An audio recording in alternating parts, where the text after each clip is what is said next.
Everything's being deconstructed by this war between the right and the left, the masculine and the feminine. This whole duality is, it's like a couple that are fighting, and now we get to redefine the marriage and move forward and learn something from this. And we have so much opportunity to make existence for human beings so much more productive, which is the main thing that really feels good about being alive, is being productive.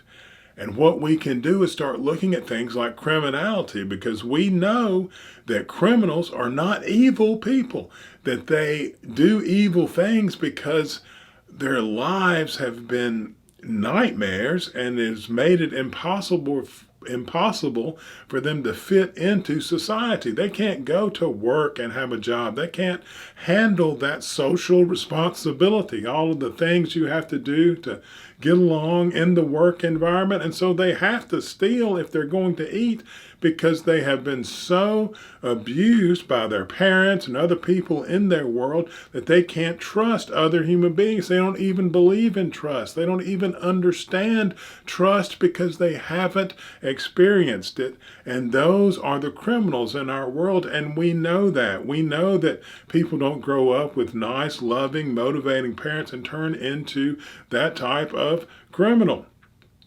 And really, they don't turn into criminals at all. And that's the whole thing, is the people who are not criminals are no better than the criminals. They're just lucky that they weren't brought up in that. So the rest of us who don't go to jail and don't go to prison and don't do all the things that really mess up your life, and we're not serial killers and rapists. And I mean, what a horrible existence, not only for what they do to other people, but for themselves.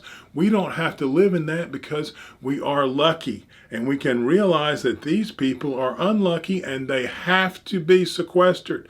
They have to be kept away from the rest of society because they can't hold up their responsibility in society because they never learned how. And maybe we can teach some of them and bring some of them over once we start approaching it from that understanding. And we can keep the rest that we cannot fix sequestered for life, because they're not, the ones that we know are not going to get better, that we haven't learned how to correct, are going to have to stay away permanently. And we can talk about the death penalty for certain, because we're going to have to feed and house them, and we're going to have to weigh the morality against the cost, as we always do. But we can approach the whole thing from a more accurate standpoint and not be full of hate and anger towards the criminal, but even be full of sorrow and concern to see that aspect of humanity go so wrong,